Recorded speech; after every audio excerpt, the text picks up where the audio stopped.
to Parade Academy, dear students. Uh, so this is standard 7 and English. Okay, English. So this is 4.3. We discuss in this chapter all question answer. You can get all question answer in this video. So come to the first 1 on 5 and 1 on 6 page. This is read and find. You can watch in your textbook. Choose the most suitable heading for each part. So in wait for the enemies. So how neighbors turned enemies in search for the enemy, face to face with the enemy, enemies snared together, bitter exchange of words, reality begins to dawn, the change of heart begins, enemies agree to be friends, then anxious to help each other, united in death. So these are the suitable headings you can write. Okay, then come to the comparison question answer. This is most important for you. So you just pause this video and write your answer. So who was Ulrich waiting for in the forest and why? He was waiting for George, who was his enemy. He wanted to catch him poaching on his land and then kill him for it. So which part Ulrich's land had been the cause of a dispute? It was a narrow strip of hilly woodland. What is Ulrich asked his foresters to do? He had asked his foresters to watch out for George, who he thought would be poaching on his land.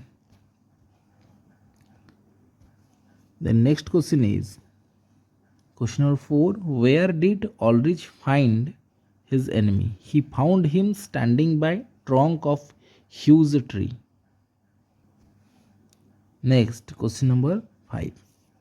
Why did the two men not fire at each other?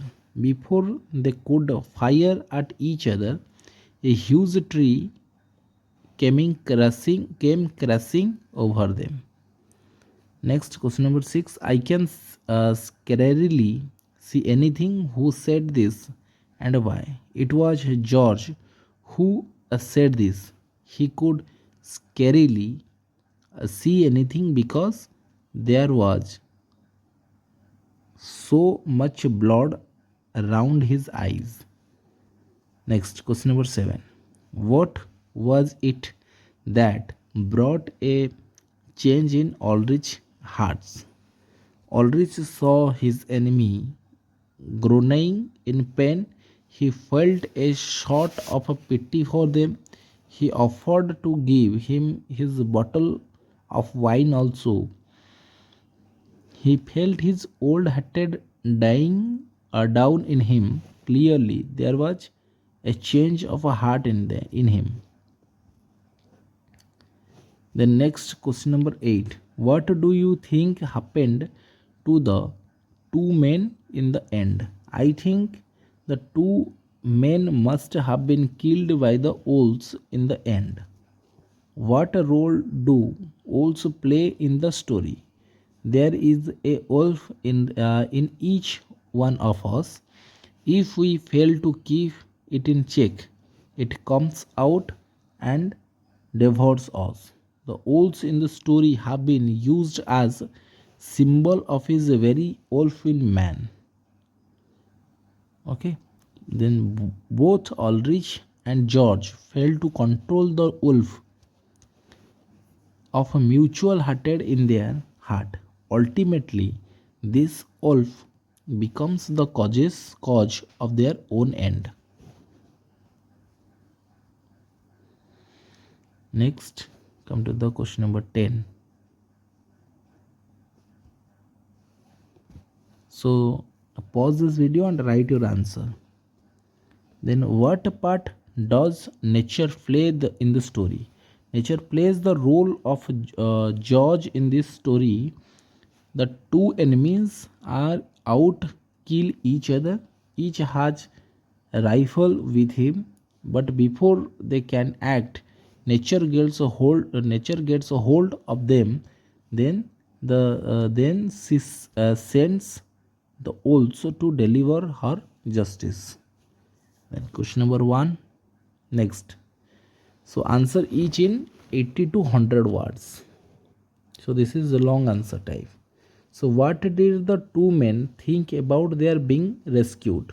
Both the men had kept their men on watch in the forest.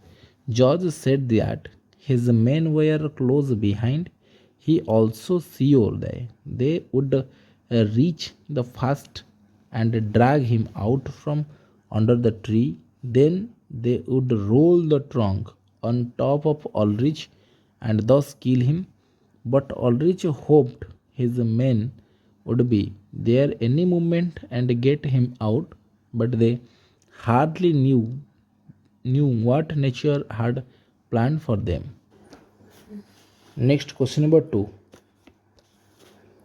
So describe the meeting between Ulrich and George in the forest. While looking for George in the forest, Ulrich comes to a huge tree. As he turns round the trunk, he comes face to face with George.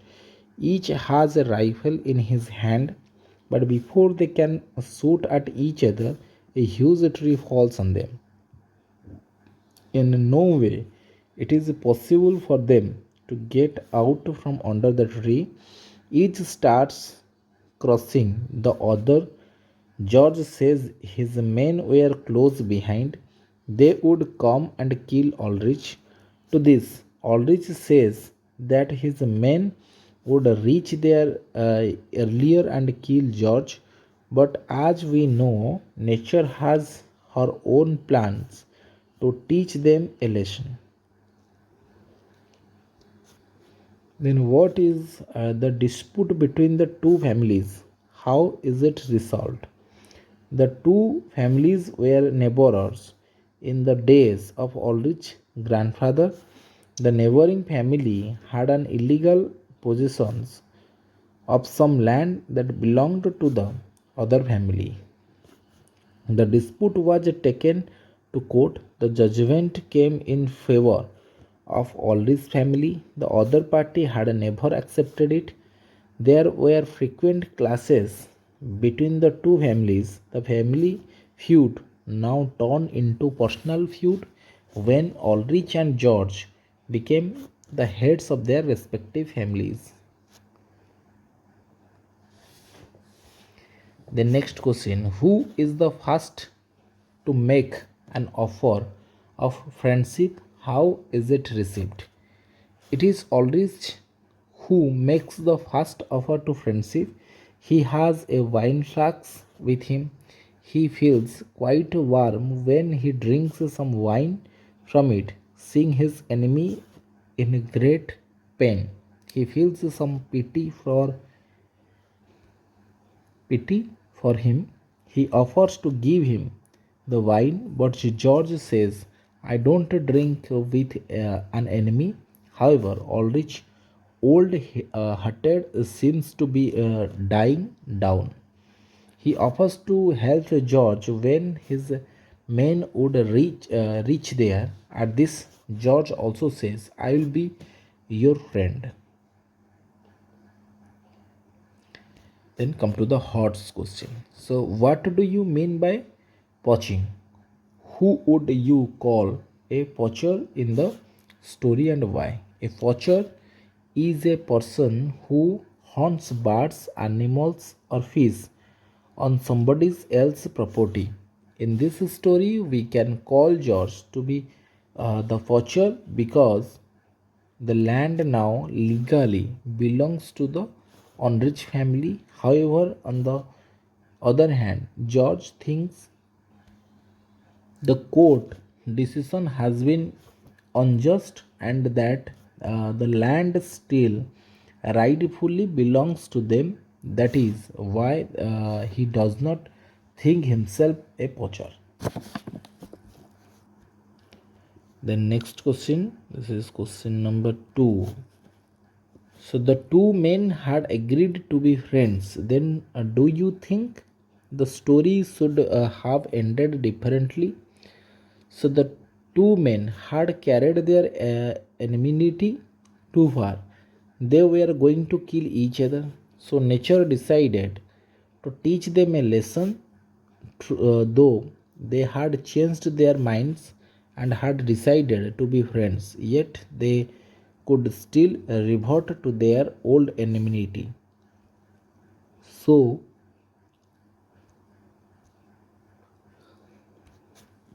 nature thought it is best to end their story there and then, and I don't think any other ending of the story would have been so touching and appropriate. Then, word power. Complete the following table. So, fill in the blanks in this table. So, noun, verb, adjective, and adverb. Bitterness, embitter, bitter, and bitterly. So ability, noun ability, enable, able, ably. Width, widen, wide, widely. Justice, justify, just, justly. Use, useful, usefully. Attention, attend, attentive, attentively. So you can pause this video and write your answer easily. Strength, strengthen, strong, strongly. Then quickness, quicken, quick, quickly. Fool, be fool, foolish, foolishly. Hatted, hate, hateful, hatefully.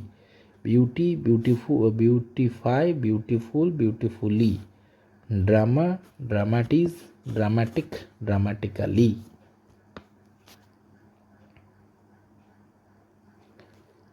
So now rewrite each sentence using may or might.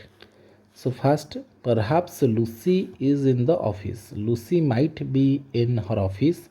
Lucy might have been in her office.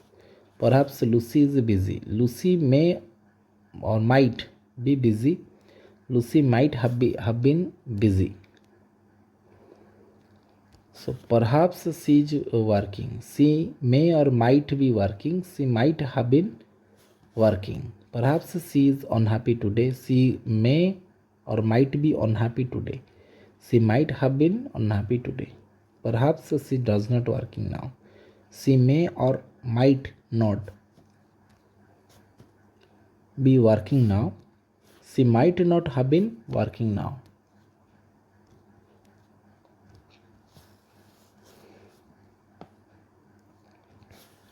So perhaps she wants to be alone. She may or might want to be alone. She might have wanted to be alone. Now write about Tom. Use might where necessary. So he is playing tennis tomorrow afternoon. He might go out his evening. He is not working tomorrow. He might watch the match on television. Then speaking and listening, you can read this thing at your do this activity in your class, and you can write this thing in your copy. Write well. You love your neighbor as yourself. You can write, and so you write in your copy, notebook copy. So that's it. The end. So the end. So this chapter is already completed. So just to subscribe and like and share this video, and wait for next video. Thank you.